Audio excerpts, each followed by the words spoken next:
Hello students, मेरा नाम है डॉक्टर विकास गोयल और हम कर रहे हैं lecture series on C programming language.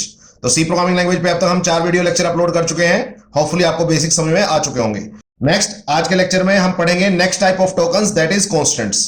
Constants को एक नाम और होता है लिटरल्स। तो कॉन्स्टेंट्स बोल लीजिए, लिटरल्स बोल लीजिए, एक ही बात है। तो ध्यान रखिएगा इस बात को कि कॉन्स्टेंट को लिटरल्स भी बोलते हैं। अब आपको पता है कॉन्स्टेंट्स क्या होता है। कॉन्स्टेंट होते हैं जिनकी वैल्यू कभी चेंज नहीं होती। तो इसी तरह सी प्रोग्रामिंग में भी ऐसी फिक्स्ड वैल्यू जिनकी वैल्यू प्रोग्राम एग्जीक्यूशन के दौरान चेंज नहीं होती, उसको बोलते हैं कॉन्स्टेंट्स और लिटरल्स।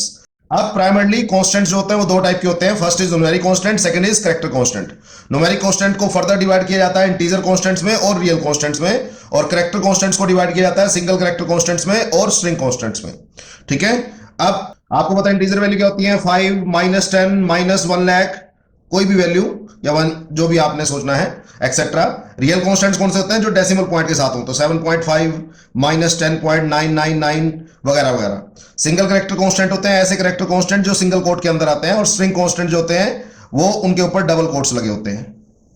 ठीक है, तो अब इनके बारे में हम डिटेल से बात करेंगे फर्दर स्लाइड्स में। ठीक है, अब है first type of constant, that is integer constant. तो इंटीजर कांस्टेंट क्या होता है, a sequence of digit without decimal point. बस उसके अंदर डेसिमल पॉइंट नहीं होना चाहिए और एक्सपोनेंशियल पार्ट नहीं होना चाहिए। इसका क्या मतलब होता है बात करेंगे। तो फॉर एग्जांपल -5 10 -1743 एक्सेट्रा। तो आप देख सकते हैं इनमें से किसी भी नंबर में डेसिमल पॉइंट नहीं है। तो अब कुछ रूल्स पढ़ लेते हैं इंटीजर कांस्टेंट बनाने के लिए। फर्स्ट है must have at least 1 digit without decimal point.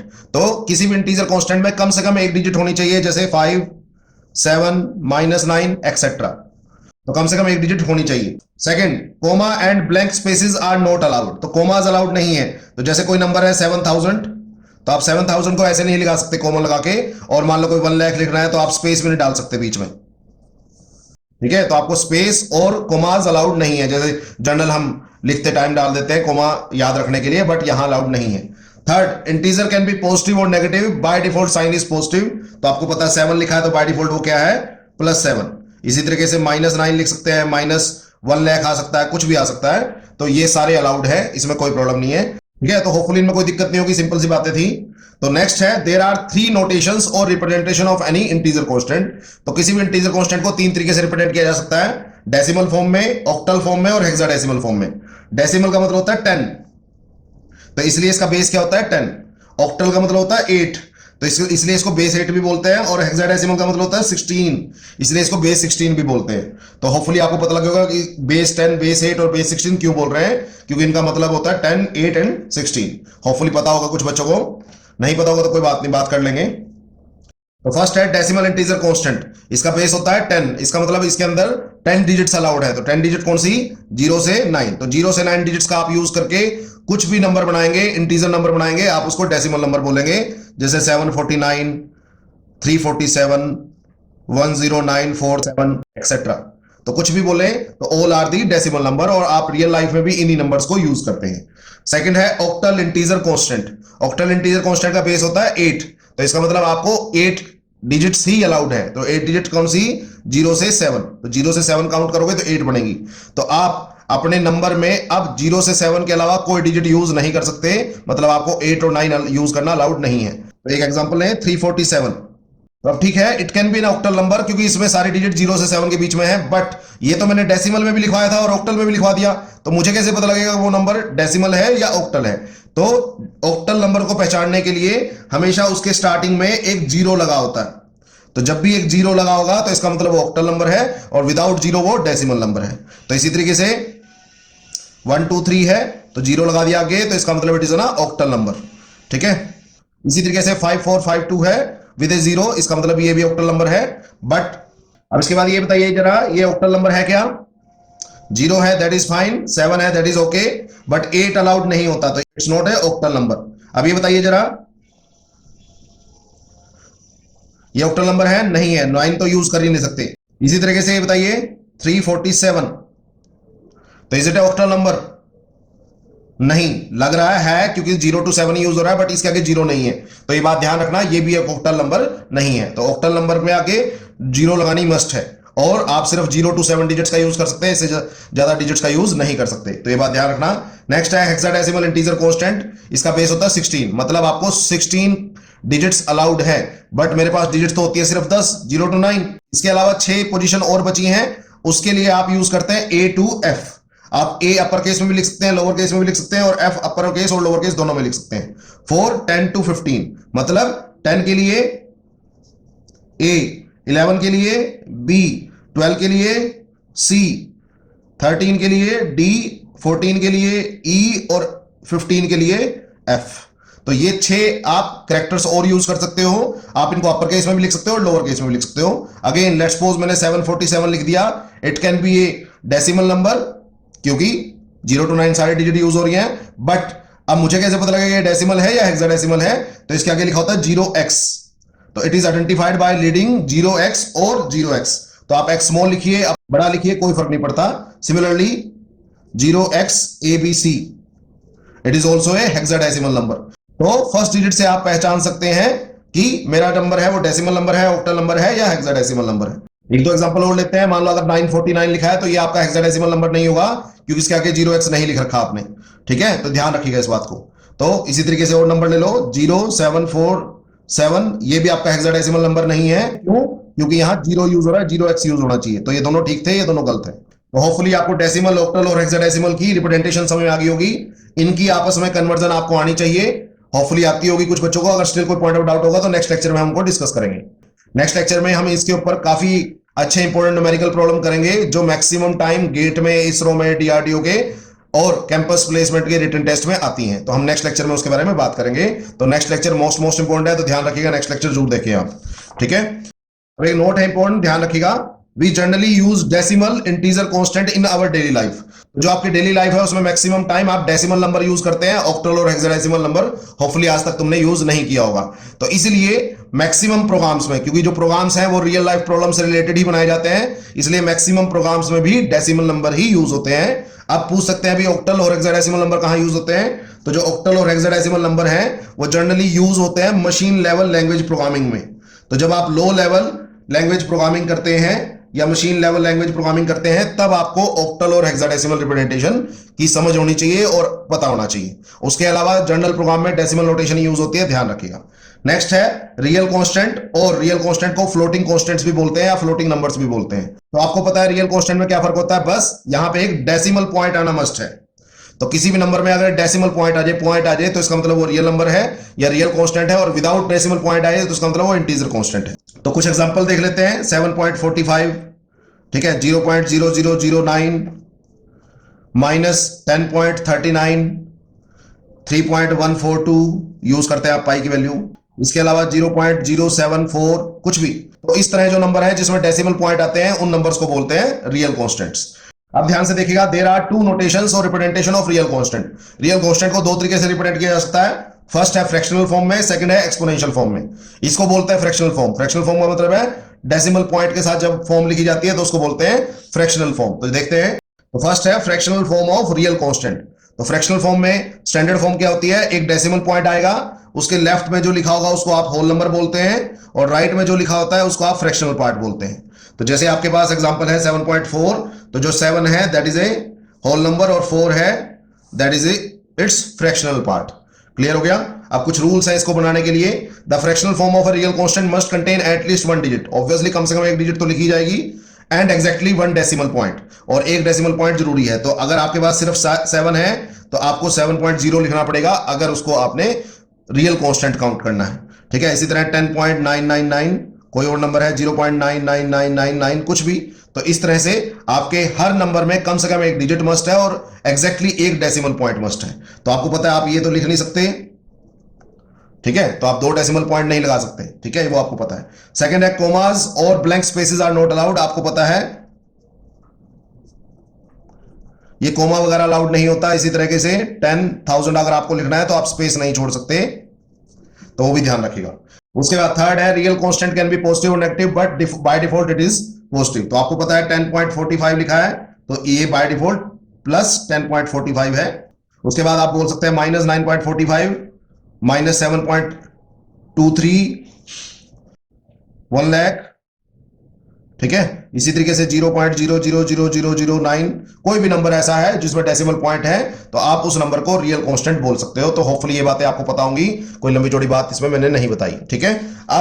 अब नेक्स्ट है exponential form of real constant. इसको थोड़ा ध्यान से देखिएगा, रियल कांस्टेंट को एक्सपोनेंशियल फॉर्म में कैसे रखते हैं। वहां पे एक आता है ई कैपिटल भी हो सकता है, लोअर भी हो सकता है। उसके लेफ्ट में जो लिखा होता है उसको मेंटिसा बोलते हैं और राइट में जो लिखा होता है उसको एक्सपोनेंट बोलते हैं। और आपको पता होना चाहिए ई और स्मॉल ई का मतलब क्या होता है, 10 रेज टू द पावर। अब समझ में आएगा थोड़ी देर बाद इसको।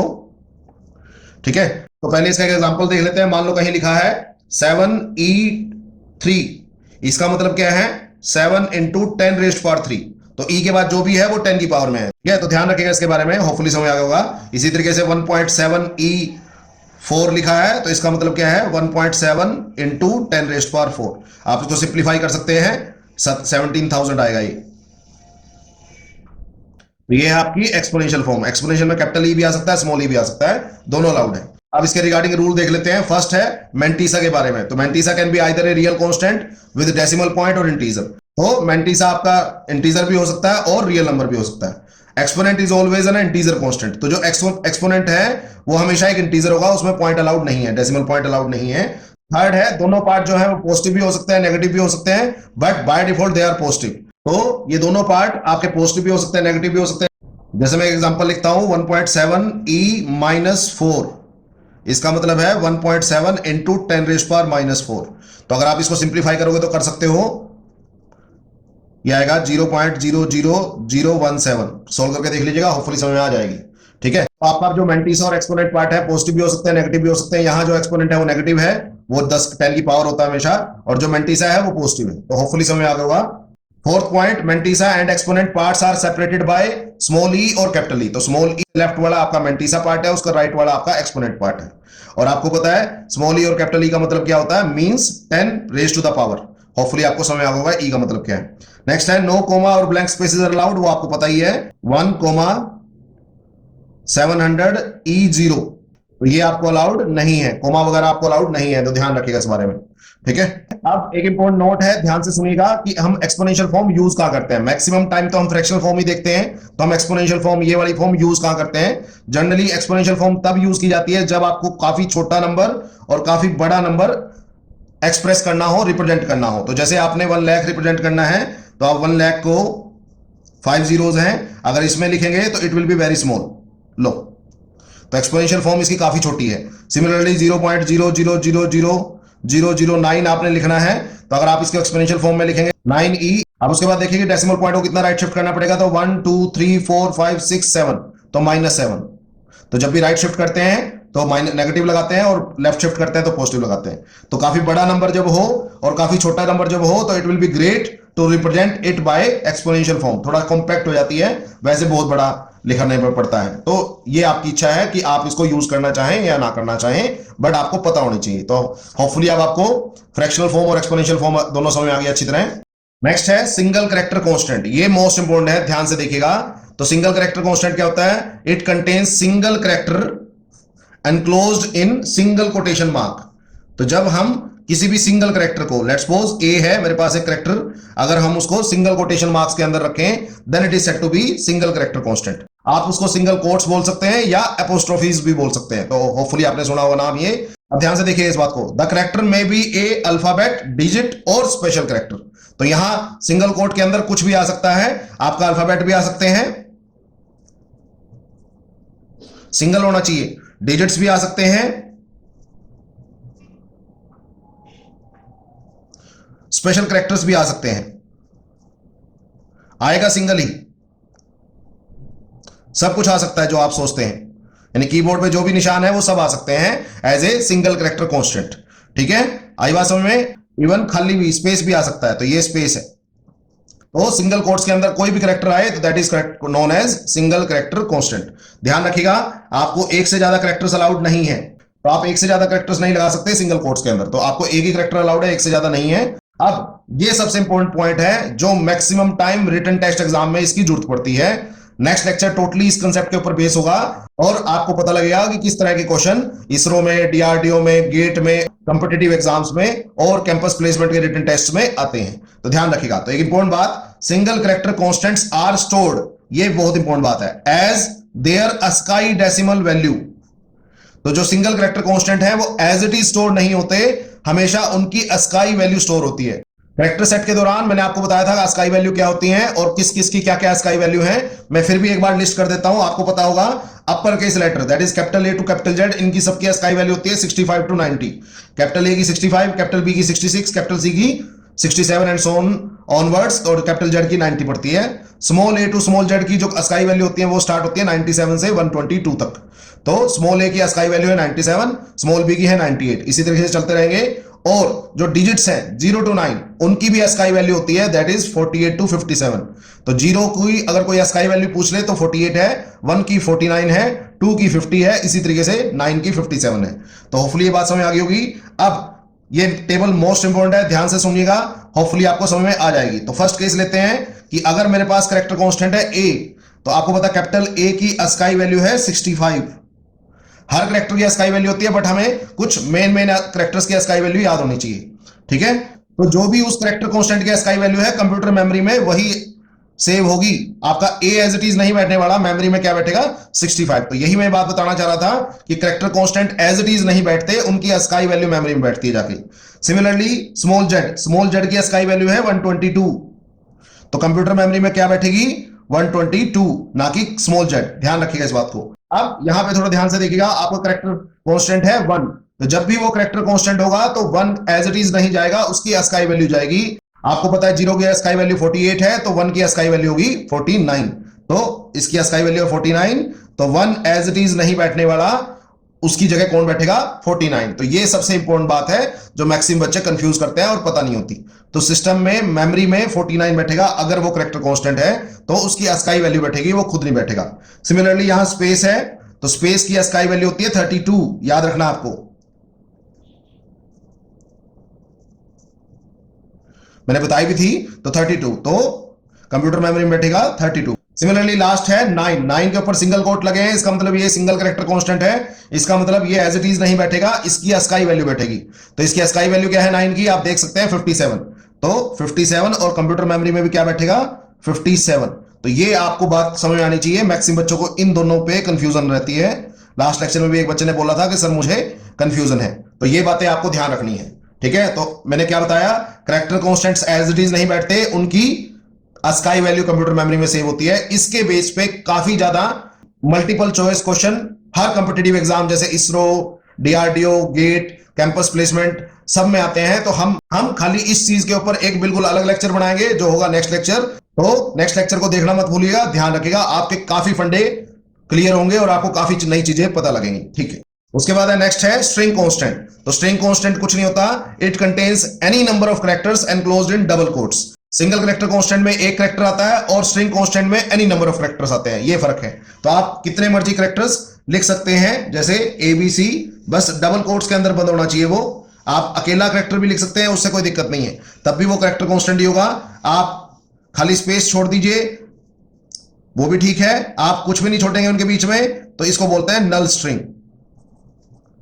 अगर डबल कोट्स के बीच में कुछ भी नहीं है तो उसको क्या बोलते हैं नल स्ट्रिंग, ठीक है। नल स्ट्रिंग को जनरली ऐसे लिखते हैं, ठीक है। तो ये चीजें हैं, तो होपफुली आपको स्ट्रिंग कांस्टेंट भी समझ में आ गया।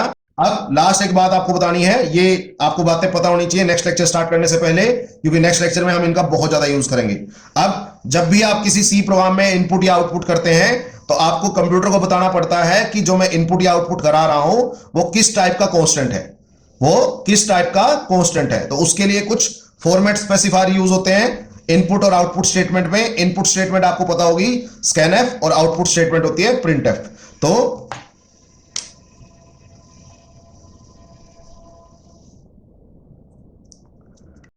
अब देखते हैं फॉर्मेट स्पेसिफायर हर कांस्टेंट के लिए क्या क्या होता है। परसेंटाइल डी यूज होता है डेसिमल नंबर्स के लिए, तो जैसे 76 है। परसेंटाइल ओ यूज होता है ऑक्टल नंबर्स के लिए, आपको पता है ऑक्टल नंबर में आगे एक जीरो लगता है। उसके बाद परसेंटाइल एक्स यूज होता है हेक्साडेसिमल नंबर्स के लिए, तो उसमें 0x यूज होता है, आपको पता है। उसके बाद परसेंटाइल एफ यूज होता है फ्रैक्शनल फॉर्म के लिए, तो आपको पता है फ्रैक्शनल फॉर्म की होती है 7.69। उसके बाद परसेंटाइल ई, ये यूज होता है एक्सपोनेंशियल फॉर्म के लिए। एक्सपोनेंशियल फॉर्म होती है जिसमें ई, कैपिटल ई और स्मॉल ई यूज होता है। उसके बाद परसेंटाइल सी यूज होता है कैरेक्टर कांस्टेंट के लिए, तो ये है कैरेक्टर कांस्टेंट। और परसेंटाइल एस, ये यूज होता है स्ट्रिंग कांस्टेंट्स के लिए। तो ये सारे फॉर्मेट स्पेसिफायर आपको याद होने चाहिए नेक्स्ट वीडियो लेक्चर में हम बहुत ज्यादा इनको यूज करेंगे और इनके बारे में थोड़ा सा एक्सपेरिमेंट भी हम करेंगे, सो दैट आपके सारे कंसेप्ट बिल्कुल अच्छी तरह क्लियर हो जाए। तो होपफुली कॉन्स्टेंट्स के बारे में क्लियर हो गया होगा सब कुछ। Next lecture most most most important lecture है, तो उसको जरूर देखिएगा, सो दैट आपके काफी फंडे क्लियर हो जाएंगे और कुछ आपको फंडे नए भी पता लगेंगे। ठीक है, मिलते हैं नेक्स्ट लेक्चर में। ठीक है।